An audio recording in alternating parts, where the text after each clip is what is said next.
to get that sorted out. Okay. All right. So the title of today's video is why are they allowing this to happen? In a nutshell, so this morning I read an article which I didn't even see on the mainstream media until I was actually looking for it. So apparently a group of pro-Palestine protesters who are right now apparently threatening to tear up Columbia University again, even though, to be honest, a lot of the protesters were not even students. But another group of them went down Wall Street and apparently made their way into the stock exchange. And then, hey, Scott, good morning. And then took over this part of the stock exchange and locked themselves, thank you, Teresa, locked themselves in the stock exchange. And the first thing that popped in my mind was the movie Batman, where Bane takes over the Gotham Stock Exchange, and the guy tells him, "There's no money here. Why are you here? And there's nothing of value here." And Bane's reply is, "Then why are you people here?" And then he smacks the guy's head into the screen. That's the first thing that popped in my head, which I thought was kind of funny. And then I realized the New York Stock Exchange is something that would affect the entire world's economy. Hey, Loretta, good morning. Hey, JRC, hey, Moonsprout. And they allowed these people to just go into the stock exchange and then chain the doors from the inside.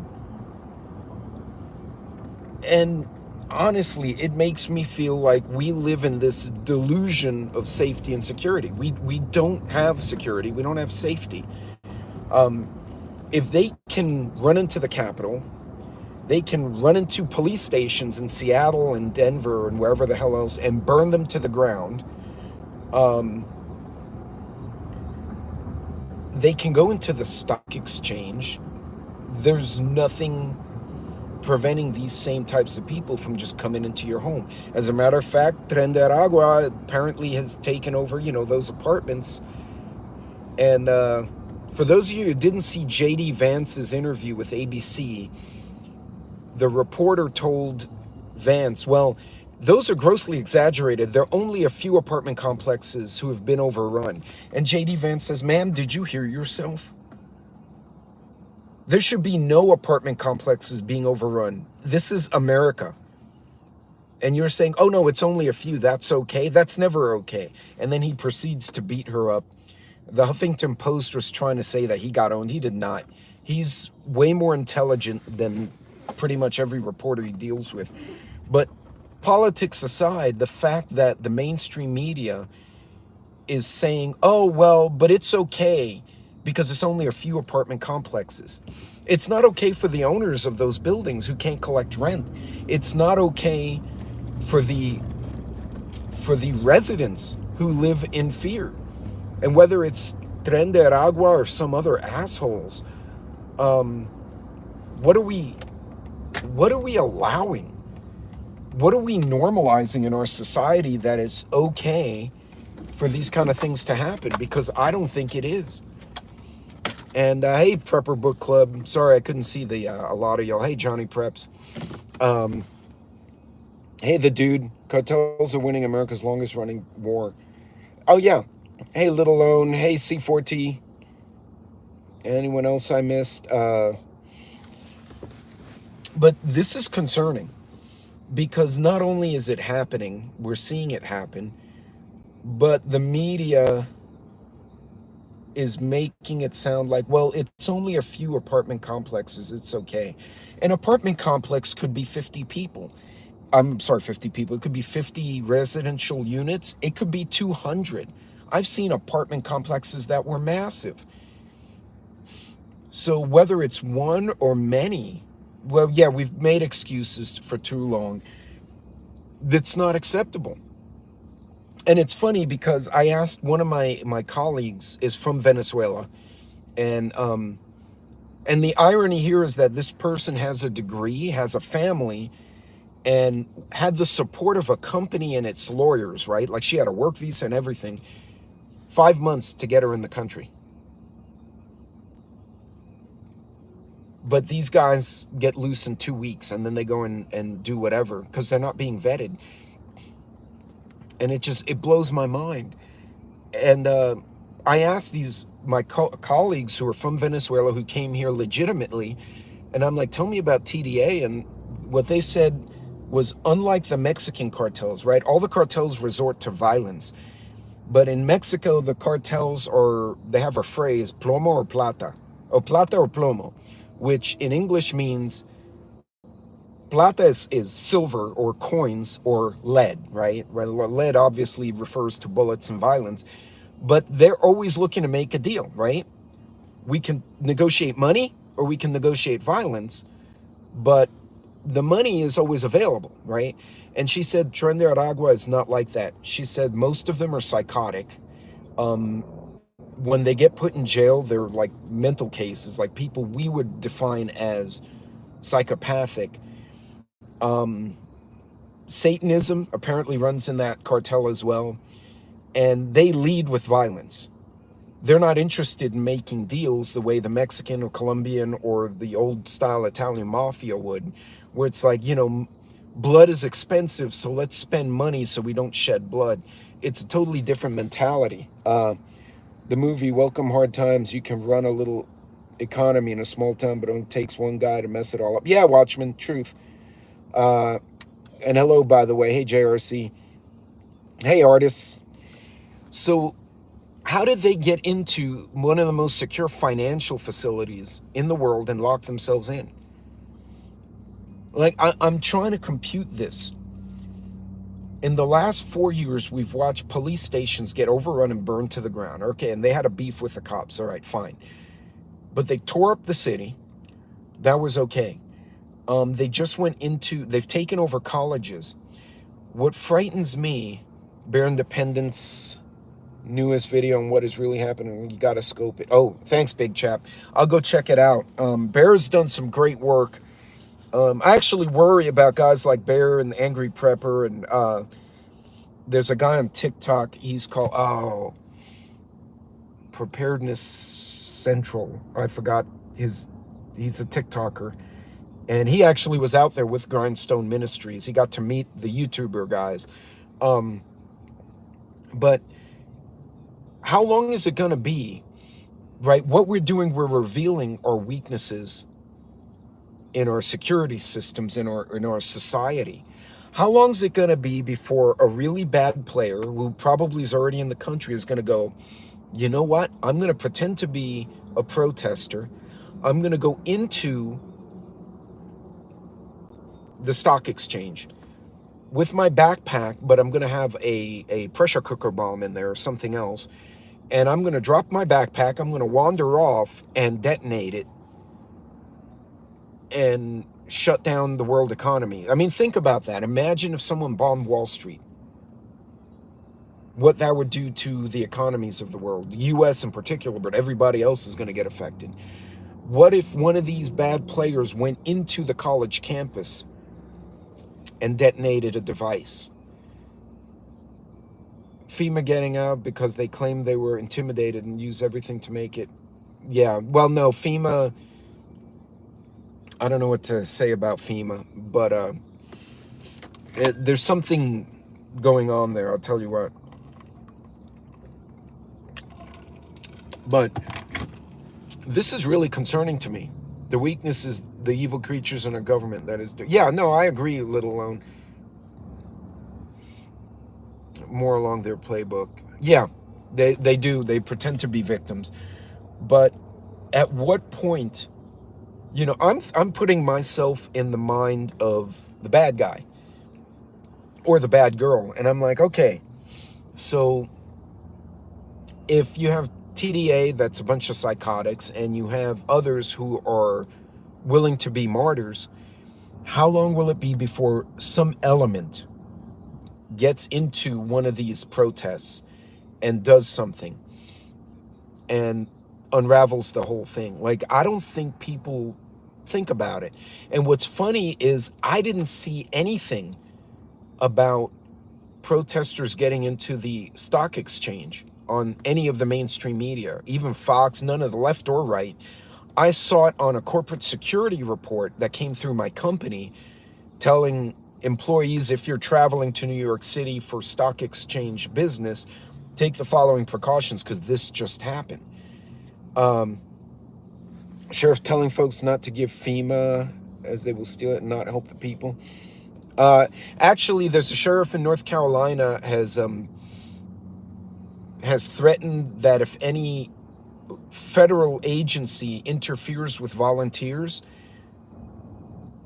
and it's determined it was unnecessary, they will arrest the federal worker and put them in jail. And their supervisor from Washington will have to come down or they won't release them. Feeding 5,500 cows. Ooh, that's a lot of cows, bud. But that concerns me, and it should concern us. And it's not to be fear-mongery, but this is actually happening. And how long will it be before someone says, oh, you know what? I mean, think about it. 9/11 was a dozen guys who decided they're just going to be travelers, and then ta-da, they weren't travelers, they were bad guys. How long will it be? Right? Tim McVeigh, when he did the Oklahoma City bombing, went in as a contractor, right? Lee Harvey Oswald got into the book depository because he was a maintenance guy on contract. He fit in. Nobody second guessed him. And we're allowing this insanity to go on. This is why we all need to be prepared for these kind of emergencies, whether it's some act of terror or it's an incident like, I don't know, or an explosion at a chemical plant that was caused by an accident or an error. The sheep have been radicalized for years. Even some of the older Christians here in North Carolina have brought into the rhetoric. Yeah, I don't understand that, let alone I don't compute their behavior. Hey Royal, hey Cobra. This is why it's important. You need to have little plans. How do I get home if something happens, whether it's an act of terrorism or an accident or an act of stupidity, because stupidity can cause all sorts of damage too. Do you have a plan? How are you gonna, if you go to the mall with the kids this weekend, can you get home on foot? Do you know how? Do you know what the safest route is? If you're working, so here's something. My office building is old. It's an older building. The other day, I decided I was going to take the stairs, right, to go downstairs. And I realized the stairwells have no windows and they don't have bug lights. Now, those of you who've never seen them, bug lights are the emergency lights. It's like a little box and it has 2 spotlights. And if the power goes off, it's battery powered and it lights up the stairwell. My building doesn't have it on the front or the back stairs. Then in the back of the building, if you try to take the stairwell, it's split. One goes to another elevator bank, which would be shut down if there was a fire. One stairwell goes straight up. One door goes to a big closet, and one goes down. And I thought to myself, I'm probably the only employee who actually bothered to take that back entrance or back exit and take the stairs down to see where they came out. Now think about that. If we had a fire or some other incident and all these people crowd into that stairwell, frightened and in a panic, it would be a clog because no one would know which way to go because nothing is marked. The stairs are not marked. The exits are not marked. There's no emergency lighting in the building, which again goes to why I always carry a flashlight. It's frightening that these things occur, right? And that would be the case of like a fire, right? And the elevators are down, you got to take the stairs, and the stairs would be dark. You only need one person tripping on the stairs, falling down and getting hurt, and knocking 3 or 4 other people over, and your stairwell is now stuck. It's clogged, right? You can't get out because there's a herd of people stuck. Do you have plans for that? Do you know how to get in and out of your office building with the lights off, or at least with no elevators if you work in an office building? If you work out in the country, do you have a sufficient bag and resources where you can load up on water, load up on some food, and walk home? How far do you have to walk? Right? Because you say, oh, it's a 20-minute drive. Yeah, 20-minute drive at 20 miles an hour could be a 6-hour walk an 8-hour walk. We actually mapped out downtown Houston. From downtown to what they call the Beltway is roughly a 40-minute drive. When you switch on Apple Maps to walking, it's 6.5 hours. And that's assuming you do it straight. That's assuming you have shoes you can walk fast with. That assumes you don't have to stop to pee. That assumes nobody's blocked the roads. There's no violence. It's just you walking the path. It's important to have plans. If you work in a place, how do I get home? How do I get back? If you travel like I do, I'm in a different city. Do I have local assets? Do I have friends? Do I have a work office that I can go to and fill up on water and water bottle? Most of my offices, the corporate type offices, have water bottles and snacks. So in an emergency, if I'm at my office here, it's roughly an hour and a half walk to get home. That's not a problem for me. And it's relatively level. There's no major waterway that's going to get clogged up because everyone gets on the bridge. So it's basically a flat land walk for about an hour and a half. My office has water bottles and snacks and a first aid kit. I can top off my first aid kit. I can get some water bottles in my bag, get a couple of granola bars, and I'm out the door. And I can be home in an hour and a half, and relatively it should be quiet. If you're in Pittsburgh, you have a river that splits the city. The bridges are going to get clogged with pedestrians and vehicles. So how do you walk from, say, Pittsburgh to Carmichael's, which is outside the city? You have to go over a bridge. Well, do you know which bridges are pedestrian?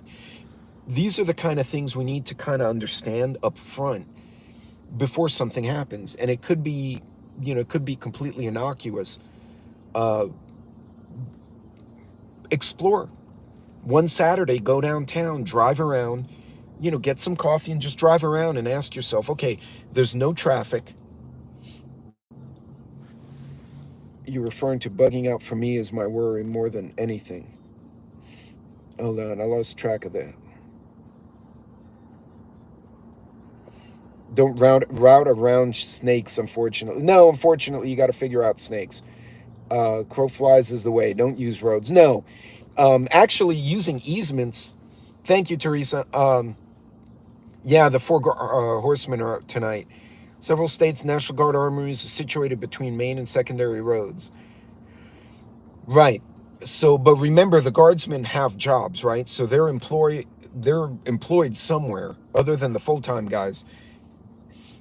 They have to get notified. So, like, if I were in the guard still and they called me right now, I get my notice. They have to send me documentation. I have to send that to my office and say, hey, I've been called up. I then have to go home and sort my shit out, collect all my stuff, and then show up at the guard. That could take days to get all the guardsmen, unless they're deployed in a predetermined way. In other words, if they're called up preemptively, that could be a difference.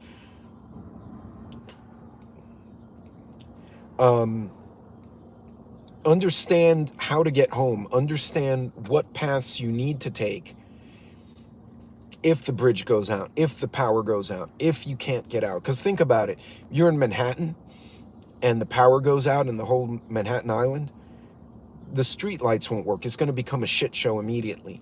So even if you can get to your car, does it make sense to try and drive anywhere? You're going to get your vehicle stuck on the road. You're better off leaving it in the parking lot, taking your bag, changing clothes, and trying to get out on foot than you are in the vehicle.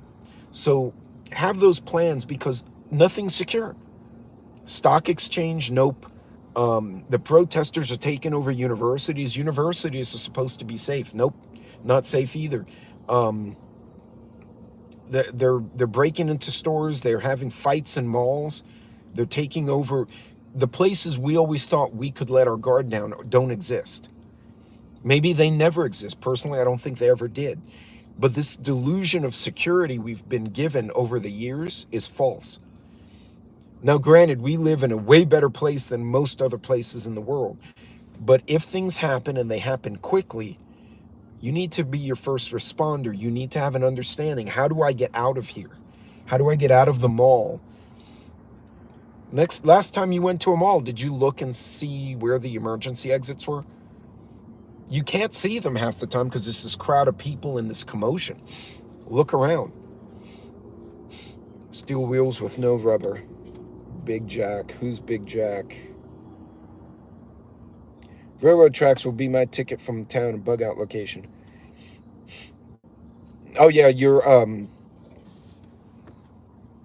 yeah, no, and that's right, Coffee. And welcome, by the way. Always wargaming. Yeah, so take some time. If there are places you go frequently, the mall, to your office, etc., take a drive on a Saturday, right? Don't go to work on Saturday, obviously. Get some coffee and just drive the route. When there's no traffic, you're not, focused on the road and the guy merging on your left or whatever. When it's quiet, and look at the road, the streets, and go, wow, I never realized that was there. I didn't realize I went over a body of water going to work. You'd be shocked how many people don't really pay attention. I bought a 40 state map Saturday at Walmart on the way home. See, that's good. And then you have these hard copy maps. Knowing, understanding how to get from A to B in an emergency is going to be very important. It could be the difference between you getting home in a timely manner and you getting home days later, right? And the quicker you can get home, the quicker you can link up with your family, with your friends, to where you can then decide what the next step is. Do you hunker down? Do you get out? No, and malls are sketchy, and I get that, but sometimes you have to go to Walmart. You have to go to the grocery store. If something happened and you couldn't get back to your car, do you know how to go home? Do you know of another safe place? Something pops off in the store. Do you know another place you can go? I live in Hawaii. I'm screwed. So I don't know what island you're on, Alvarez clan, Ohana. Mahalo, by the way. But if you're on Oahu, right, you have that main drag that kind of goes from Honolulu all the way up to Schofield, and it has a stupid overhead train. There's some side roads you can take, like around the Sam's Club on the north side of Honolulu. I can't speak today. And you can actually avoid the main drag and get to the far end of the island. Yeah, and I mean, you're limited to the island, right? Because there's the Pacific's there. But you can get around. Now, if you're on one of the other islands, I don't know them as well. So, like Maui has that big highway that goes around. The problem with Oahu is because of the mountains, like it kind of split in half, and you can only go so many routes. But yeah, there's a way to do it in Hawaii, but you're gonna have to probably do a little more homework than I would. Smack for not reading it fast enough. All right, so in any case, folks, I wanted to leave you with those thoughts. Just remember, have a plan to get home from your office, from the places you normally have to go for business of your family, whether it's the grocery store, the pharmacy, the doctor's office, whatever. Spam everywhere. Actually, spam breakfasts are really good. There's a big ass farmer's market in Honolulu, and I had it's like a rice cake. I forgot what it's called, with egg and a spam, and it's yummy. But yeah, doesn't hurt. But in any case, folks, be safe, be careful out there. This weekend, this next week, kind of explore your area and explore your route. And if you always go to work the same way, take a different path home. It may not work out, right? You may get stuck in traffic and say, this sucks. But now you know that's not a good route to take. Try another. Get familiar. Get familiar with, with spam musubi, something like that. Yeah. Get familiar with your area and different routes. And like Alvarez clan points out, Hawaii, because of the mountains, because of the way the island's shape, and I'm going by Oahu because it's the one I'm most familiar with, and you have military bases everywhere. You're kind of limited with your options, but there are ways to get around stuff, but it's harder to find than, say, Houston, which is like a big wagon wheel, right? And it's relatively flat. So understanding your geography and how to get around places is going to be super important. Anyway, you guys be good, be safe out there. God bless you all. And yeah, go explore. Go do some homework, explore and find alternate routes to different places. If nothing else, you save yourself a headache if someone has a wreck and you got to get to work on time. Take care, guys. We'll see you later.